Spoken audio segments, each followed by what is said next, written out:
call spirit. I also got into, I had to, and thank God, and Thawada to the Most High for giving me the wisdom and the words to speak at the time that this happened. But there was, I was with one of my students. It was a pretty large class actually, and we were talking about, we kind of got into belief systems and what people believe in and stuff like that. And I was talking about how we were talking about health, right? And you know, there's physical, mental, and so they knew the physical and mental, but they did not know the spiritual health, right? So I mentioned spiritual health, and I kind of knew they weren't gonna mention spiritual health because, as I said before, these people were taught to not believe in anything spiritual, right? Like there's nothing outside of what they can see, touch, hear, taste, feel. And so when I mentioned spiritual, one of the students, they wanted to be contrite, and they said, well, and they thought they said something so wise, and on the inside I was laughing so hard because they don't understand how stupid they sounded. But when I mentioned, yeah, so you know, I asked them, I said, hey, what kind of health is there? And you know, they said, oh, mental, physical. I said, yeah. I said, well, you know, there's people who also believe that there is a spiritual health. And one of the students said, well, what's the difference between mental and spiritual? And she made a face like she, gotcha. And in my mind, I'm like, fucking stupid bitch. I said, well, let's think about it this way.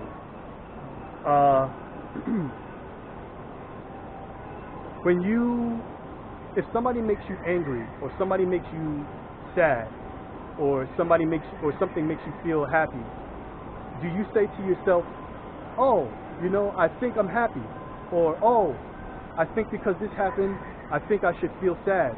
No, you don't think about how something made you feel. You just feel it. That's spiritual. That's a spiritual thing. That comes from within yourself, connected to a higher power. Once I said that little smirk that she had, it kind of erased from her face or whatever.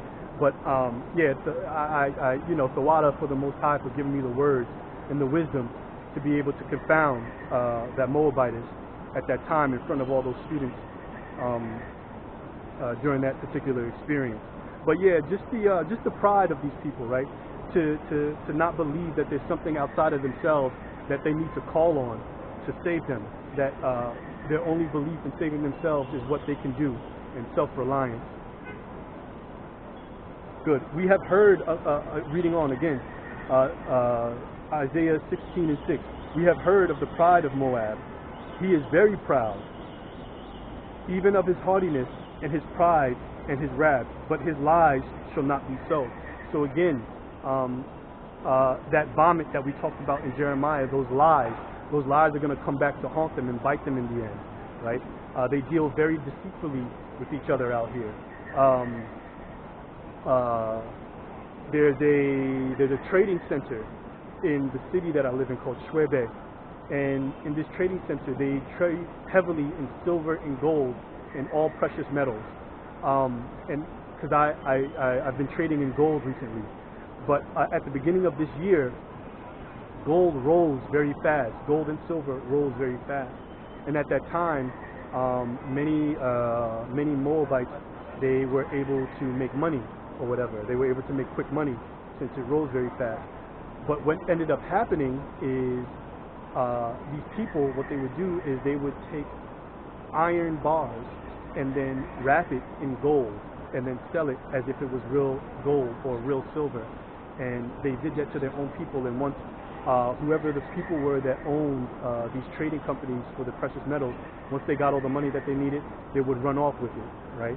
And go on and steal people's money and I guess go to abscond to other cultures and countries or whatever like that.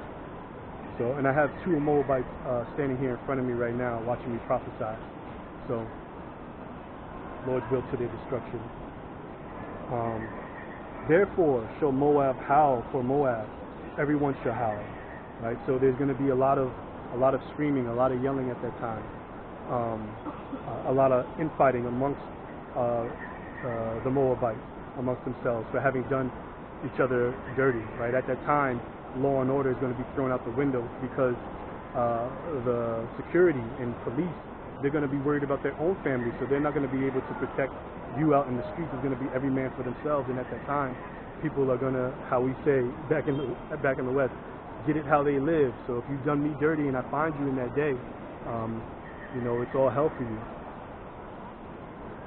Good. So let's see here.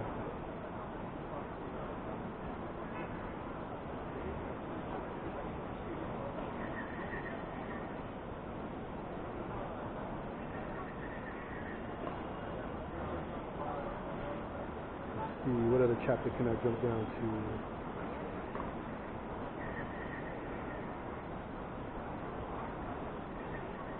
Good, yeah. So actually, Isaiah 16, it matches up very well with what I read in Jeremiah 48.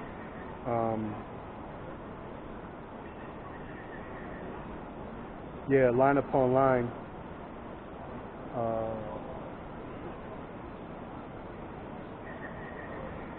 Yeah, these scriptures match up very well with one another. Good, so, let's see here. Moving on, let me go on to Amos 2, verse 1 through 3. See what the Most High has to say about Amos. And I'm going to be out here every Monday. I'll try to get out here maybe around 10 o'clock or so to prophesy in the land of Moab. As it is written, you know, the word must go out in all four corners of the earth. And I just truly thankful for the Most High having given me the opportunity and seeing fit that He might use me as a vessel to come out here and prophesy against the land of Moab. Because I mean, we had nobody else out here. And so hopefully brothers that might be living in Moab, they may be inspired to also rise up and prophesy in their own cities. If you are in Shenzhen, you can also find me here in Washington Bay. Find my contact on WeChat if you guys see this video. Again, my name is Anayata Kumyashala, and Tawada to the Most High, again, for having saw fit that He would use me as a vessel to do His work. And truly thankful and double honors to the elders, particularly of GMS, and to Elder Zabak for allowing me to encamp with him for those few years that I was, and I learned a lot. And it's allowed me to come out here with great boldness to do the work in a faraway land, faraway kingdom of Moab. So I'm truly thankful and humbled.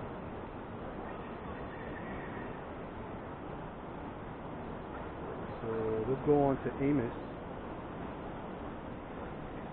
Amos 2, verse 1 through 3. Good. Good. Amos chapter 2 and verse 1. Thus saith the Lord, for 3 transgressions of Moab, and for 4 I will not turn away the punishment thereof. Yeah, so whatever Moab looks to save itself is not going to work. Once the Most High has set a decree that you are fit for destruction and calamity, then that's what it's going to be. There's not going to be any turning away of the word of the Most High. You know, what He says, it must happen.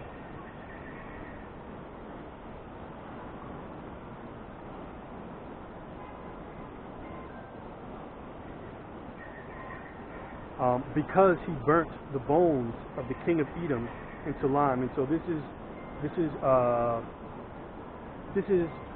talking about what happened in the past, but it still stands today, right? That punishment that's supposed to befall the kingdom of Moab is still going to stand today, and not for what they've done to Edom, because as we all know, Moab is in league with the Edomites to the destruction of Israel.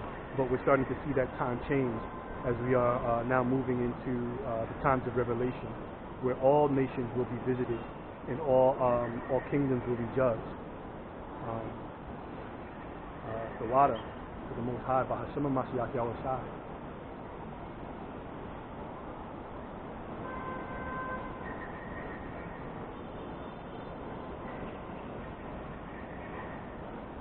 good.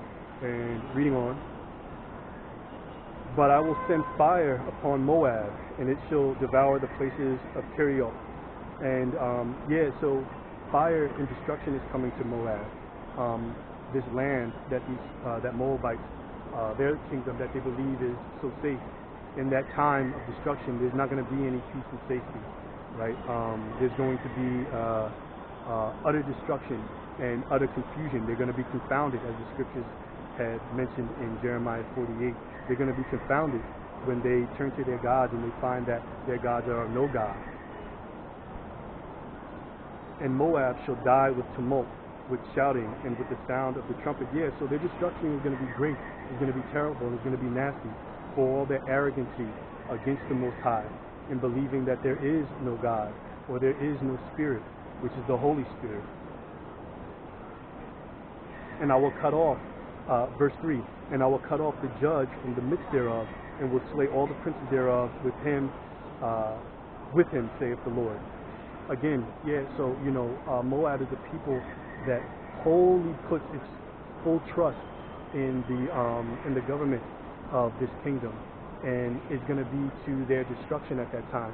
That this kingdom is not going to be able to save them. That whatever they believe in to be, a boundary of protection in that day, the government of this kingdom is not going to be able to save these people. They are fit for destruction, as it is written. Mainly, not because they've done anything to anybody else, but mainly for their arrogancy and their pride against the Most High is the main cause for their destruction, which is what they deserve, and nothing less.